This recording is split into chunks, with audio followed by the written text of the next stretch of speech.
Selamat siang Indonesia. Saat ini saya sedang berada di Kota Baru Parahyangan. Ya, lagi jalan-jalan saja, jalan kaki. Sekarang nyampe di dekat danau di Kota Baru Parahyangan. Nah, teman-teman, hari ini saya mau sharing untuk menutup bulan kemerdekaan, bulan Agustus. Sekarang sudah tanggal 26 ya, kalau nggak salah ya, tanggal 26 Agustus 2022. Ntar lagi bulan Agustus akan berakhir, bulan kemerdekaan kita akan segera berakhir, akan masuk pada bulan September. Nah, oleh karena itu saya mau sampaikan yang pertama bahwa kita bersyukur Indonesia bisa merdeka pada tahun 1945 dan tahun ini genap berusia 77 tahun. Dan hal pertama yang ingin saya sharing adalah bahwa kemerdekaan itu adalah pemberian Tuhan. Jadi kita meyakini kemerdekaan Indonesia itu adalah pemberian Tuhan. Makanya di dalam pembukaan Undang-Undang Dasar 45 dikatakan oleh atas berkat rahmat Allah yang Maha Kuasa, ya. Ini yang pertama yang kita bisa lihat di pembukaan Undang-Undang Dasar 45, dikatakan oleh para pendiri bangsa kita, dituangkan dalam bentuk pembukaan Undang-Undang Dasar 45, dikatakan bahwa kemerdekaan itu atas berkat rahmat Allah, ya, rahmat atau anugerah atau pemberian, ya. Jadi kita bersyukur bahwa kita merdeka itu sebenarnya yang paling pertama adalah anugerah Tuhan, rahmat Tuhan, rahmat Allah, ya, sehingga kita bisa merdeka dari penjajahan, ya, Belanda maupun Jepang. Ya, itu yang pertama. Dan kita tahu kemerdekaan ini, ya, sekali lagi walaupun ada usaha kita, tetapi poin pertama yang akan saya sampaikan bahwa semua itu atau kemerdekaan itu adalah anugerah Tuhan, adalah atas berkat rahmat Allah yang Maha Kuasa. Ini yang pertama. Jadi kita perlu syukuri, ya. Kita perlu syukuri Tuhan berkehendak memberikan rahmatnya, memberikan anugerahnya, dan Indonesia boleh bebas, boleh merdeka dari penjajahan baik Belanda maupun Jepang. Nah, hal yang kedua yang ingin saya sampaikan pada kesempatan ini adalah bahwa di samping kemerdekaan itu adalah anugerah Tuhan, berkat atau rahmat dari Allah yang Maha Kuasa, tetapi juga tentu saja ada perjuangan manusia, ada usaha, ada tindakan manusia, ada orang-orang yang memperjuangkan kemerdekaan itu, ya. Sehingga itu tidak serta-merta hanya diberikan, dianugerahkan oleh Allah lalu kita tidak berbuat apa-apa.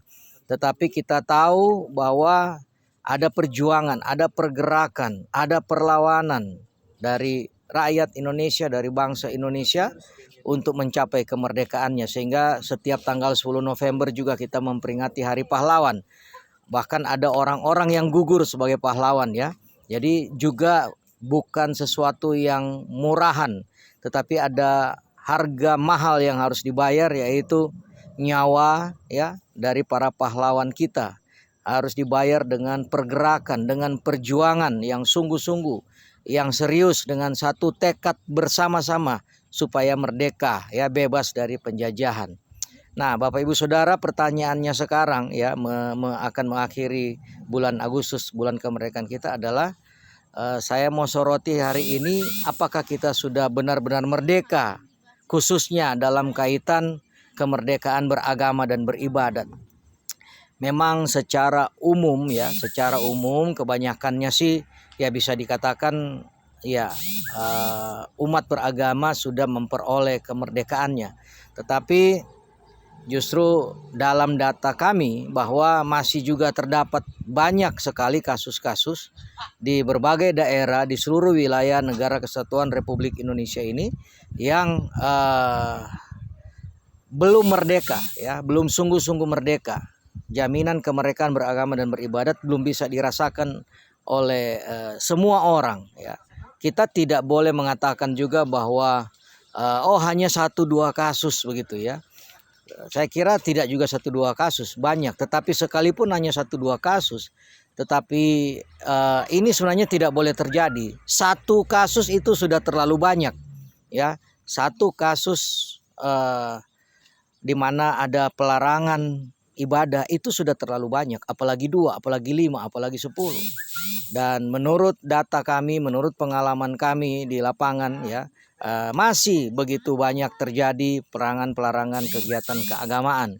Bahkan di tahun 2022 ini yang dicanangkan oleh negara kita, oleh pemerintah kita sebagai tahun toleransi nasional tahun 2022, justru masih banyak, ya, terdapat peristiwa-peristiwa pelarangan ibadah. Nah, terakhir yang sempat viral adalah kegiatan keagamaan yang diselenggarakan di Bengkulu Utara, ya. Itu viral, ada video di Facebook, dan kita bisa melihat bagaimana masyarakat datang kemudian melarang kegiatan ibadah.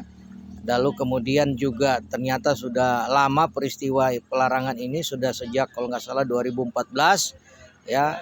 Anggota jemaat gereja ini diminta untuk sepakat untuk ibadah keliling dari satu rumah ke rumah yang lain, ya.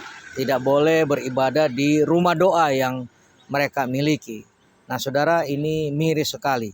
Jadi masih terjadi pelarangan tersebut. Nah, oleh karena itu berdasarkan 2 hal yang menjadi keperenungan kita tadi adalah, yang pertama bahwa ya memang Tuhan akan mengerjakan bagiannya untuk memberikan kemerdekaan kepada saudara-saudara kita yang mengalami pelarangan kegiatan ibadah.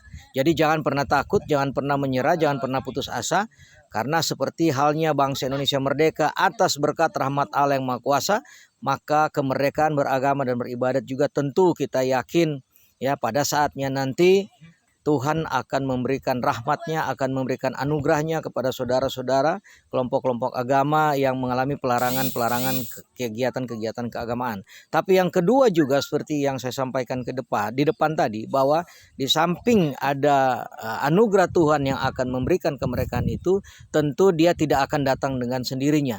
Dia harus diperjuangkan, ya. Sama seperti kemerdekaan kita, di samping rahmat Allah yang Maha Kuasa, tentu ada pergerakan, ada perjuangan yang dilakukan oleh bangsa kita sehingga kita bisa merdeka. Nah, oleh karena itu gereja Tuhan atau kelompok agama manapun yang mengalami pelarangan kegiatan keagamaan, Tuhan pasti akan memberikan kemerdekaan itu, tetapi juga itu harus diperjuangkan, ya.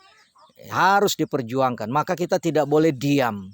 Ya, kita tidak boleh diam, khususnya teman-teman yang sedang mengalami pelarangan itu juga nggak boleh diam, nggak boleh menerima nasib begitu saja, ya.